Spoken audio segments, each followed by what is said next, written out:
Meus irmãos, a paz do Senhor Jesus. Vamos ler um texto da Bíblia Sagrada. Peço que você abra sua Bíblia.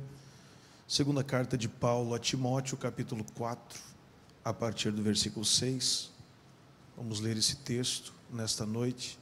Porque eu já estou sendo oferecido por aspersão de sacrifício, e o tempo da minha partida está próximo. Combati o bom combate, acabei a carreira e guardei a fé. Desde agora a coroa da justiça me está guardada, a qual o Senhor, justo juiz, me dará naquele dia, e não somente a mim, mas também a todos os que amarem a sua vinda.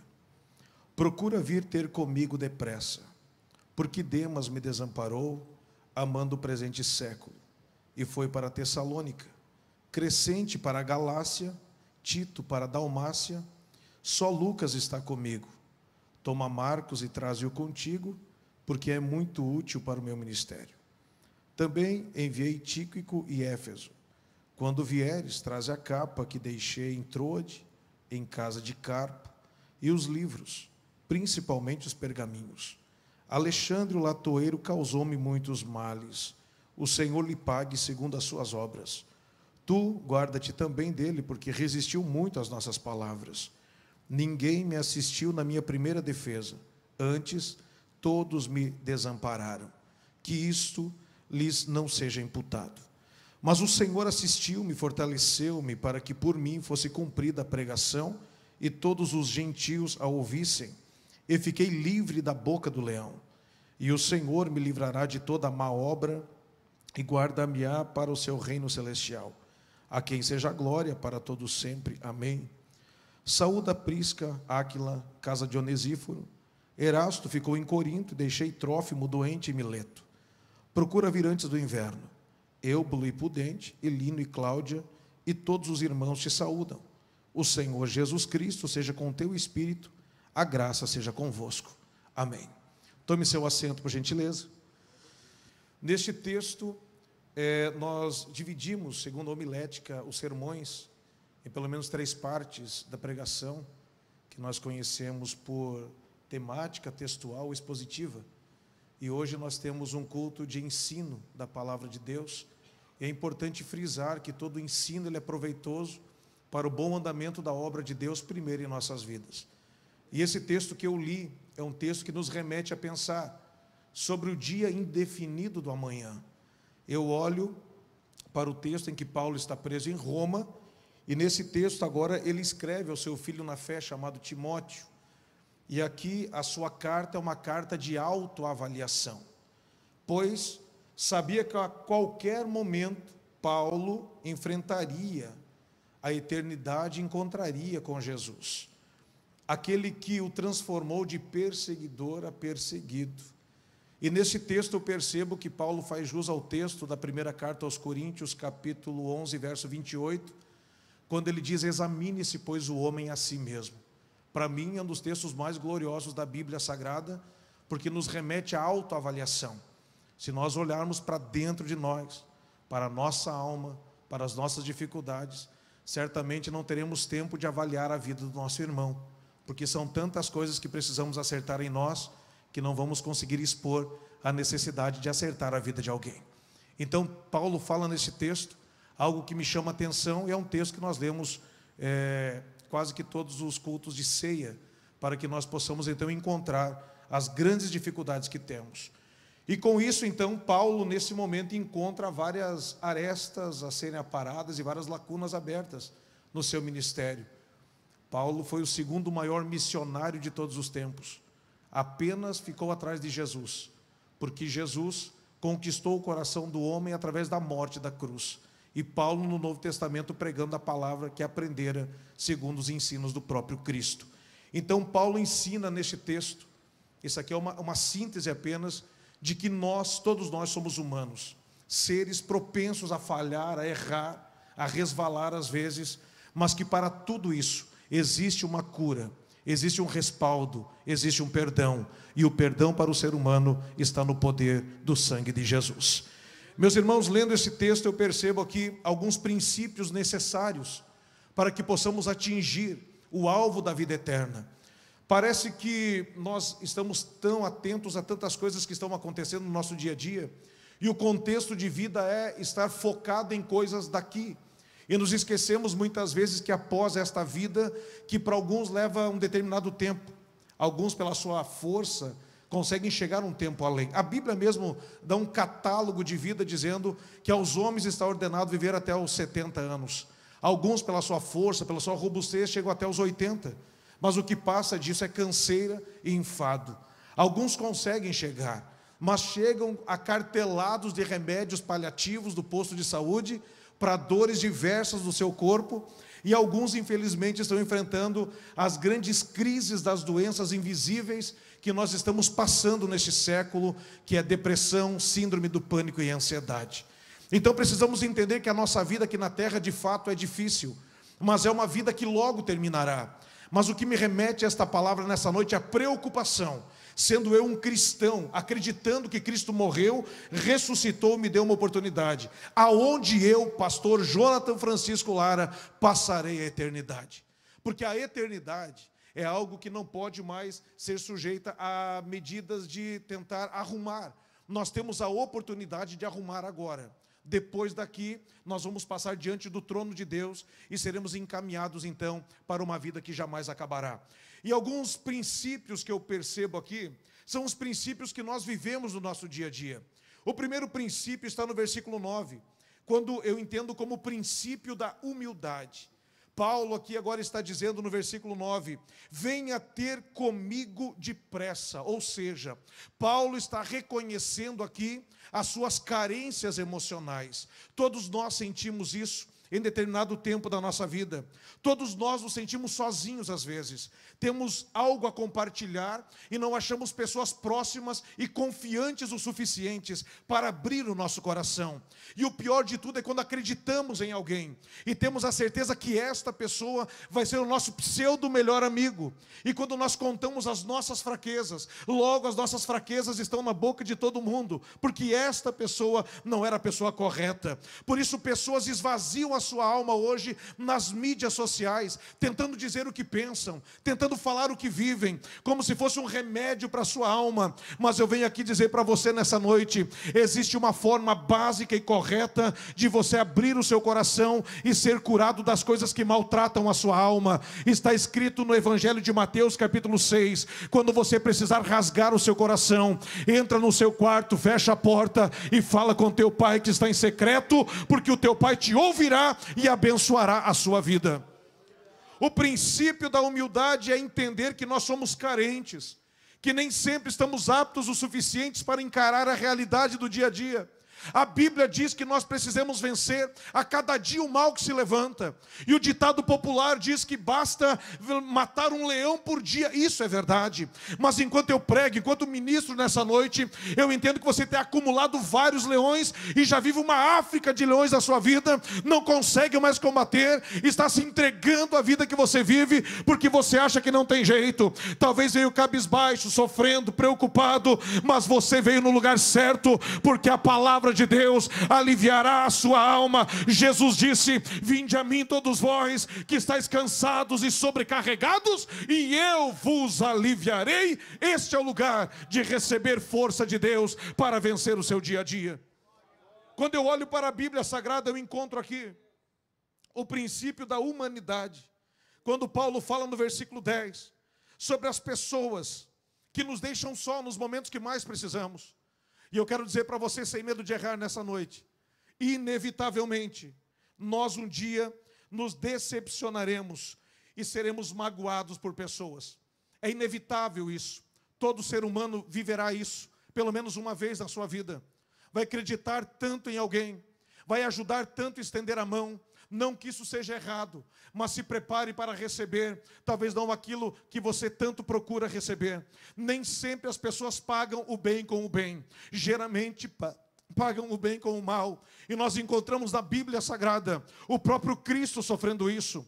Quando curou muitas pessoas, ajudou muitas pessoas, ressuscitou pessoas, chamou pessoas para estar do seu lado. Mas no momento em que mais precisava, estava num jardim chamado Getsêmani, em lágrimas e suor de sangue, sozinho, quase a desistir do maior projeto para a humanidade, dizendo: Senhor, Pai, se for possível, passa de mim esse cálice. Este princípio é o princípio em que nós entendemos que somos humanos e muitas vezes queremos desistir porque não recebemos apoio de pessoas que deveriam nos impulsionar ao milagre. Mas eu quero dizer para você nessa noite: Deus conhece o que é ser magoado, Deus conhece o que é ser esquecido, e Deus sabe o que é ser decepcionado, porque Jesus estava nesta condição. Mas sendo Deus, sendo cheio do Espírito Santo, se posiciona agora e entende que o melhor para a sua vida é o projeto de Deus, porque tudo que é bom para Deus também é bom para nós. E Jesus agora se levanta e diz: contudo,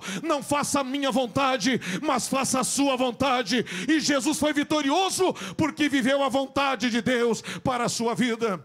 Não se engane.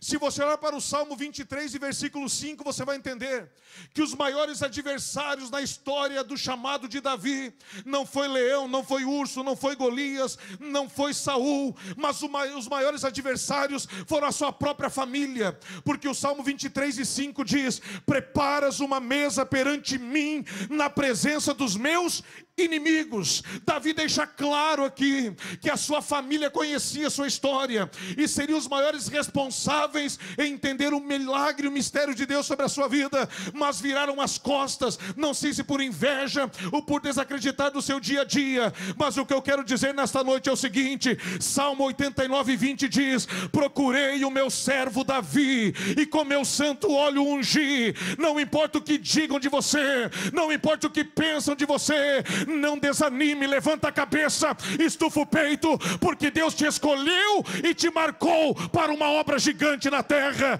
Se você acredita nesta palavra, levante a tua mão e glorifique a Jesus, porque este é o princípio da humanidade. Reconheça que o Senhor é o Deus que cura as tristezas do seu coração. Olhando para esse texto, eu encontro mais um princípio que eu coloquei como princípio 3. Eu fiz um rascunho no meu celular aqui.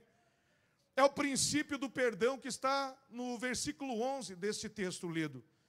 Quando Paulo está dizendo: traga Marcos, porque será muito proveitoso no ministério.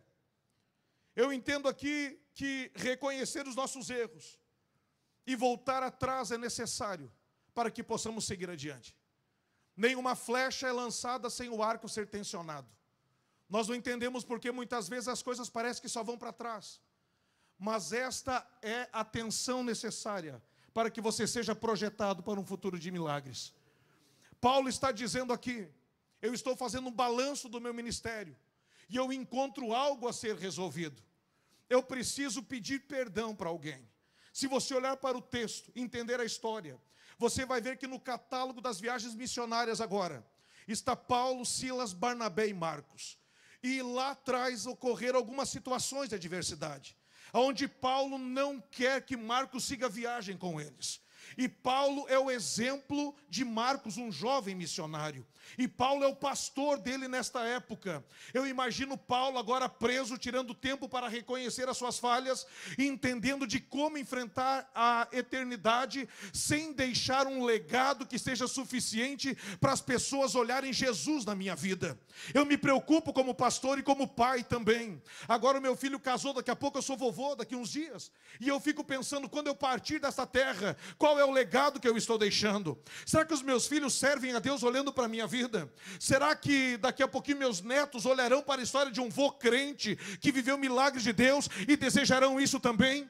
Infelizmente, nos dias que vivemos, nós temos uma reunião preocupante dentro de casa, que é a reunião da janta após o culto de domingo, onde as famílias sentam ao redor da mesa para esquentar o resto que sobrou do meio-dia, comer o restinho da maionese e a Coca-Cola sem gás, e começam a reclamar da pregação que teve esteve na igreja, a falar mal do cantor que tocou em dó e cantou em ré, e alguém está crescendo do lado da mesa, ouvindo papai e mamãe dizer que não gosta do pastor, dizer que a igreja tem problema, falar mal da roupa do irmão, e daqui a pouquinho esta criança cresce, e quando tiver a idade da escolha vai dizer: se a igreja não é boa para o papai, se a igreja não é boa para a mamãe, a igreja também não será boa para mim. Mas aqui em Joinville não tem isso, porque as famílias aqui são famílias cheias do Espírito Santo, e o culto não acaba na igreja. Às 9 horas nós encerramos aqui, mas o culto continua em casa, continua no trabalho, continua na rua, continua na faculdade,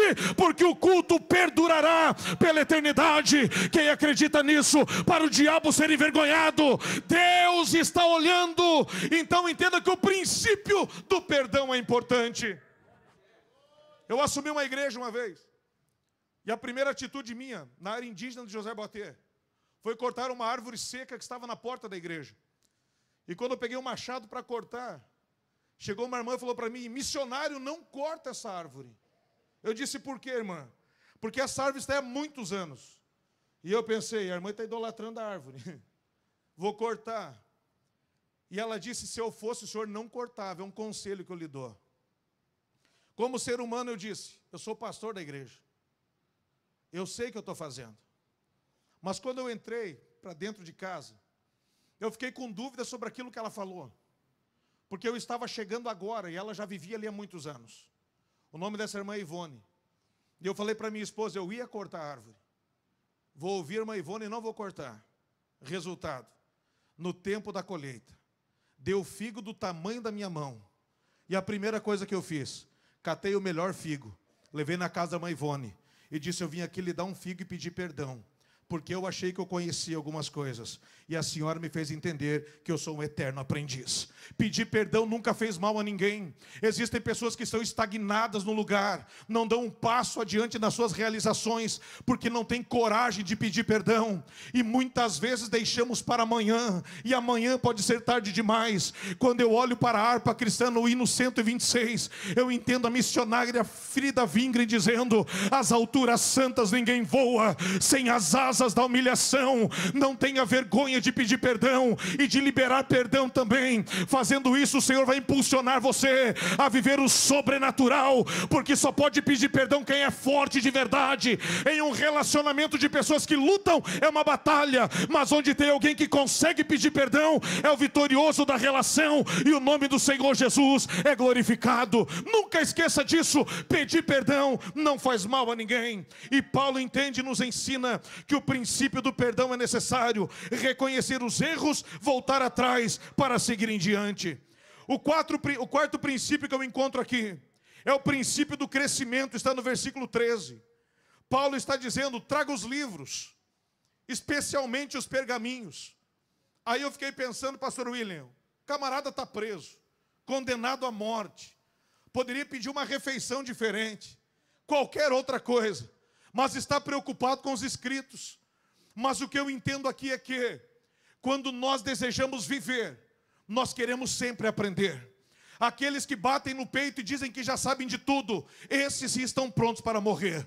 Porque quem não tem desejo de viver, também não quer aprender. Mas se sejamos sempre bons aprendizes, eternos aprendizes, porque nós aprendemos das pequenas coisas o quão é valioso servir a Deus e o quanto pessoas precisam da gente.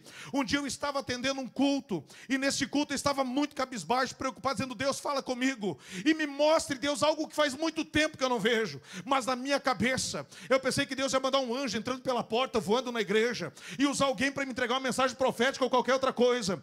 E incrivelmente eu estava nesse culto, e de repente eu olho para o chão do púlpito e encontro um grilinho, um grilo verdinho. Eu disse: olha só, faz muito tempo que eu não vejo um grilo desses aqui. Quando criança a gente corria pela grama, catava, enchia os vidrinhos, os potinhos de margarina, mas faz tanto tempo que eu não vejo. E quando eu olhei, eu não me atentei. Cheguei em casa e disse: Deus, o Senhor ouviu a minha oração, porque eu precisava de uma resposta em algo tão pequeno e simples como um inseto. O Senhor revelou revelou seu grande amor pela minha vida.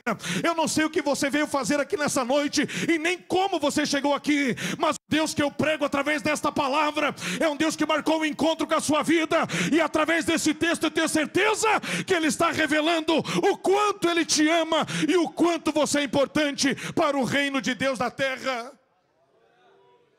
Entenda comigo nessa noite. Quando eu olho para a Bíblia Sagrada, no texto que lemos, eu encontro aqui o quinto princípio, que é o princípio da companhia de Deus, nos versículos 16 e 17. Entenda comigo nessa noite. Você nunca estará sozinho. Ponto. A maior solidão que o ser humano enfrenta nos nossos dias, Éder, não é estar jogado em uma ilha deserta. Não é estar aprisionado em uma prisão de segurança máxima. Não é estar em isolamento no UTI de hospital. A maior solidão existente hoje, pastor Wilson, é estar rodeado de pessoas e não poder contar com ninguém. E essa é uma realidade que nós vivemos. Infelizmente, nós recebemos muitas pessoas na igreja que sentam do nosso lado, que levantam a mão e adoram, mas elas saem do culto, a gente não sabe nem o nome, não sabe onde mora, não cumprimenta, não dá um abraço e não pede se precisa de ajuda. Existem muitas pessoas vivendo em sociedade, mas uma sociedade desconecta, preocupante, porque um pensa numa coisa, outro pensa noutra, e isso não gera crescimento. O fator crescimento vem através do Salmo 133, que diz: ó, quão bom e quão suave é que os irmãos vivam em união. A união é responsável pelo crescimento. Deus se agrada disso. Fato é que o mesmo Salmo diz que o óleo desce onde há união. Nós precisamos entender qual é o nosso propósito na terra. Por que eu fui chamado? Se eu olhar só ao redor do meu umbigo, eu vou me frustrar, porque eu vou entender que sozinho eu não consigo chegar além. Mas quando eu entender que de dois em dois nós conseguimos ir adiante, nós vamos crescer e vamos entender a realidade do nosso chamado. Quando eu olho para esse texto aqui, o princípio da companhia de Deus me prova que eu não serei frustrado, porque o nosso calendário tem 365 dias, e eu encontro na Bíblia exatamente 365 vezes a frase não temas. Ou seja, quando alguém esquecer de mim, quando alguém não mandar um WhatsApp, quando alguém não curtir minha foto no Instagram, eu não posso me sentir sozinho, cabisbaixo e preocupado, porque Deus está dizendo para cada dia do ano: não temas, porque eu sou contigo. O Facebook dá direito de 5.000 amigos. Você pode encher a página lá. Se você resolver fazer uma festa dando bolo de aniversário e Coca-Cola, todos eles vão dar jeito de ir na sua casa. Eles vão dar jeito de vir. Agora, se você postar: eu preciso de um rim, caso contrário eu vou morrer, eu gostaria de saber quantos seriam corajosos de dizer: conta comigo, eu tenho 2, um é seu. Romanos 12:15 diz: alegrai com quem se alegra e chorai com quem chora. Infelizmente a nossa realidade é chorar com quem chora. Se alguém bater uma Ferrari ali na esquina, a gente vai lá ao redor. Eu conheço um chapeador, um mecânico, conheço um guincho, meu amigo, vai dar tudo certo, abraça e chora. Mas se alguém ganhar uma Ferrari e estacionar aqui do lado, alguém vai passar, torcer o nariz e dizer: olha só, o que ele está fazendo para conseguir um carro desse? Eu estou lutando tanto e não consegui, era para ser a minha vez. Chorar com quem chora é fácil, alegrar com quem se alegra é difícil. Mas vai um conselho para a tua vida: alegre-se com as vitórias do seu irmão, porque logo o Senhor dará a oportunidade de chegar a sua vez e você receberá também. E não é porque Deus não me ama que eu não recebo, entenda isso. Eu fui questionado uma vez, logo que eu cheguei aqui, trabalhei 7 anos aqui, e alguém chegou para mim e disse: pastor, Deus não me ama, e eu entendi isso. Uma senhora com quase 80 anos de idade. Eu disse: mas qual é a conclusão de que Deus não te ama? Ela disse: eu sou crente há 40 anos. Frequento o círculo de oração, Maria Helena, há mais de 20 anos. E já fazem 13 anos que eu estou doente, pastor.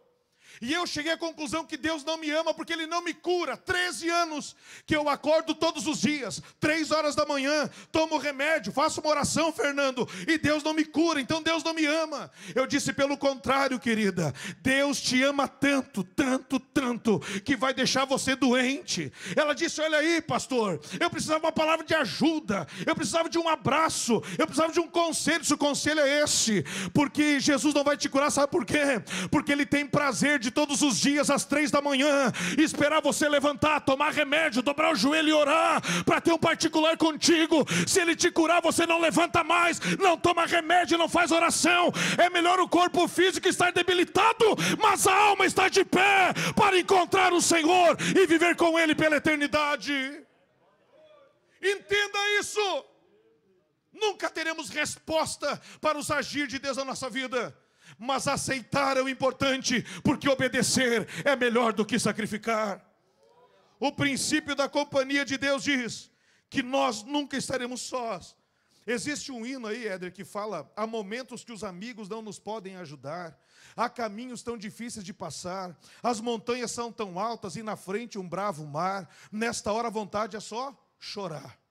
Ok, esse hino foi escrito há poucos dias agora, e o escritor fez ele, e eu entendo o compositor, que eles estão certos teoricamente. Mas eu deixo esse hino de lado e vou um pouquinho mais antigo. Eu sou mais antigo. Eu vou para a harpa cristã. Quando os amigos daqui não podem ajudar, eu abro o hino 8 da harpa, maestro. E o hino 8 da harpa diz: Cristo Jesus é o melhor amigo. E diz: e nas lutas de cada dia, Ele não te deixa só. E se o hino 8 for pouco para você, segura aí. Tem o 200 também que diz: quão bondoso amigo é Cristo. Pode os homens te abandonarem, mas o Senhor está no controle da tua vida. Você não está sozinho, porque Ele é o teu amigo de verdade. Só quem acredita que Jesus é um amigo de verdade, adore a Ele nessa noite, neste lugar. Glória a Deus. Estou finalizando já. Mais um princípio que eu anotei aqui. O sexto princípio, que eu chamo de princípio do hoje, que é o versículo 21. O princípio do hoje diz: amanhã pode ser tarde demais. Paulo está dizendo: venha depressa, se possível antes do inverno. E sobre o inverno aqui, eu fiz uma breve reflexão para compartilhar com os irmãos. O inverno é inevitável. Ame o seu próximo. Demonstre isso hoje, porque amanhã pode não acontecer. Eu vejo a preocupação do apóstolo Paulo falando geograficamente sobre a Palestina. Se no verão é difícil, no inverno também. O chegar até ele em tempo. Talvez não houvesse tempo de entregar o pedido, de ler a carta. Então Paulo se apressa por conta da questão geográfica e climática do lugar. Mas eu quero trazer a reflexão para o âmbito espiritual. Todos nós, seres humanos, vivemos os invernos da nossa vida. Passamos por isso algumas vezes durante a nossa trajetória da existência. Quando nós estamos aqui, eu imagino o apóstolo Paulo pensando: enquanto a palavra estiver fervendo no coração deles, ainda há uma esperança de eu partir e a palavra continuar sendo pregada. Mas se o dia a dia, os intempéries do dia, se as dificuldades do dia esfriarem a alma deles, e eu não puder mais abraçá-los e falar da veracidade destas palavras, talvez eles não preguem com tanta ousadia, talvez eles desistam e outros não sejam salvos pelo poder da pregação da palavra de Jesus. Quando eu olho para a minha vida, e talvez a minha vida seja parecida com a sua, eu percebo que nós vivemos as 4 estações climáticas da nossa vida: primavera, verão, outono e inverno. Existem muitos de nós que muitas vezes vivem a primavera da sua existência. Logo que aceitam a Cristo, nós chamamos de primeiro amor. Que coisa linda! Não tem dificuldade, tudo é fácil. Não tem distância, não tem chuva, não tem frio, não tem sol, não tem calor. É a pé, de jegue, de mula, de bicicleta. A gente vai, a gente faz, a gente quer fazer, quer morar na igreja. É uma alegria. Estamos florindo, estamos perfumando. As pessoas têm prazer de estarem perto da gente, Marlon. As pessoas têm prazer de nos convidarem. É a primavera da nossa existência. Que coisa linda, tudo colorido, não tem problema. Talvez alguém está vivendo a sua primavera aqui nessa noite. Está tão bem sorridente, crente que não se importa com o diagnóstico que o médico deu. Eu acho crente na primavera tão bonito e tão engraçado, porque tem alguns que vêm para a igreja, mas a geladeira em casa está igual loteamento novo, só tem água e luz, mas ele está aqui confiando que amanhã o Senhor dará vitória. Crente vivendo a primavera é crente que o diabo tem medo, porque o diabo sabe que você tem intimidade e comunhão com o Espírito Santo, e você não precisa de ajuda de terceiros, porque Deus é na tua vida. Se você está vivendo esta primavera, aproveite e não deixe passar, porque a primavera de Deus é importante para cada um de nós. Outros estão vivendo o verão da sua vida, estão brilhando, o sol da justiça está emanando seus raios. Olha só, mas é um tanto perigoso isso, porque durante o verão muitos acham que são estrelas e esquecem que o brilho que tem não é delas. O brilho das estrelas é do sol. Não é eu que faço, não é eu que canto, não sou eu que prego, é o Senhor sobre a minha vida. Sansão, seu significado é filho do sol. E eu entendo que o orgulho e a soberba desafiaram Sansão, até que ele se orgulhou e caiu. Não se engane com o verão. Você está conseguindo, mas toda a força que você tem vem do Senhor, porque o Senhor está alegre contigo, e a alegria do Senhor é a tua força. Alguns estão vivendo, inevitavelmente, o outono da sua existência. O outono é quando as folhas começam a cair, já não frutifica mais. Estão ali, têm aparência de vida, mas não sabe o que vai acontecer amanhã. Até tem desejo, mas não tem força. Até quer às vezes, mas a falta de vontade supera a vontade. O outono é: eu estou aqui, conte comigo, mas quando é chamado sempre foge. Alguém chegou para mim e disse: pastor, eu tenho o dom de canto. Eu digo: você canta? Não, pastor, eu fico nos cantos. É o outono de eu sou crente há tanto tempo, sei tudo, meu currículo é esse, mas você nunca pode contar com ele, porque vive um outono da existência. Mas o que me preocupa é que o outono logo traz o inverno, e quando o inverno vem, a situação de quase morte aparece. A aparência de alguém que frutificou, que brilhou, que perfumou, que sorriu, mas agora não tem nada a oferecer. É você chorando e tentando entender o porquê as coisas não dão certo para você. É você levantando pela manhã e já murmurando do dia que nem começou. É você olhar no espelho e dizer: poxa vida, por que esse dia não acaba logo? É você viver a depressão de querer estar trancado no seu quarto e acreditar no diabo, que até mesmo Deus esqueceu de você. E com isso o desejo de suicídio bate na porta do seu coração. E você acaba acreditando que cortar os pulsos, que tirar a vida é o remédio para você parar de sofrer. Você vive o inverno olhando para os lados e sem saber. Quem pode estender a mão para ter uma palavra amiga neste momento? Outros estão vivendo o pânico do inverno, quando você tem certeza que a sua vida é acarretada de derrota após derrota, e que você já começa uma semana pensando o quão difícil é, e você já entregou os pontos e já não quer mais lutar. Esta é a realidade do inverno da sua existência. Outros vivem o inverno da ansiedade, não conseguem resolver o hoje, e já estão preocupados como resolver o amanhã. Se ontem já passou, você estar atrelado ao ontem chama-se depressão. O passado já não pode mais ser melhorado, ficou para trás. Pensar em fazer amanhã é ansiedade, e você está deixando de viver o hoje. Se ontem é passado, se amanhã é futuro, hoje é o presente que Deus nos deu. Mas eu quero dizer para você uma coisa de Deus para finalizar. Fique tranquilo, porque nesta rotatividade, o inverno logo dará lugar à primavera outra vez.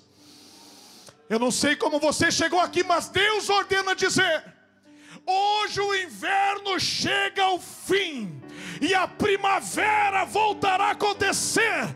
Te prepare pare para sorrir, para conquistar e para entender que uma mãe pode esquecer o filho que amamenta, contudo jamais o Senhor esquecerá de você. Fique de pé nessa noite, deixa eu orar por você, em nome de Jesus.